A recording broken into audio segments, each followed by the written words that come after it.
nous sommes avec des gens qui aiment la culture, qui aiment le livre, qui aiment certainement aussi le cinéma. On est là pour leur expliquer qu'il faut voter aux européennes pour ces choses qu'ils aiment et qu'ils affectionnent. Peut-être vous connaissez l'Union européenne, vous connaissez le Parlement, la Commission. Cette année, c'est l'année des élections. C'est une porte d'entrée pour parler aux gens, pour venir avec eux, discuter, engager un dialogue, sans concession parfois. Un dialogue souvent assez enrichissant et voilà, on fait un effort de pédagogie.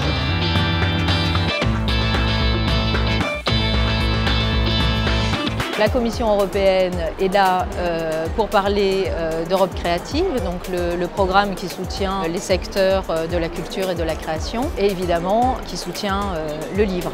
Dans le cadre du programme Europe créative, nous avons 4 prix culturels. Et pour les 10 ans du prix de littérature, nous avons demandé aux anciens lauréats de ce prix d'écrire une histoire courte sur l'Europe. Leur Europe. L'avion de Paris a atterri depuis quelques minutes. J'ai derrière moi 32 années de vie et même pas 3 mois de liberté. Ce prix de l'Union européenne m'a beaucoup aidé. Grâce à ce prix, je suis traduit maintenant en plus de 10 langues. C'est un prix qui vous assure vraiment une visibilité.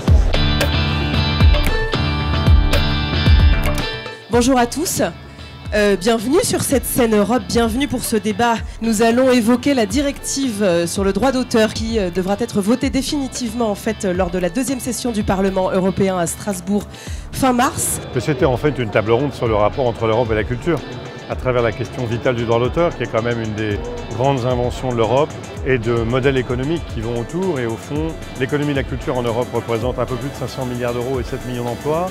Le problème que nous avons là n'a rien à voir avec un combat entre la culture et le numérique, mais tout à voir avec un combat pour l'équité et pour l'efficacité. Et ça passe par une réglementation européenne qui doit absolument continuer à renforcer les outils qui financent la culture, défendre le droit d'auteur.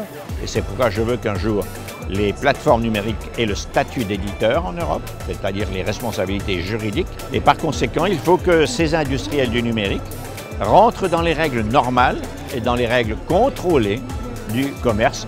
Parce qu'aujourd'hui, il faut bien dire, c'est le lion dans la jungle, ils font ce qu'ils veulent.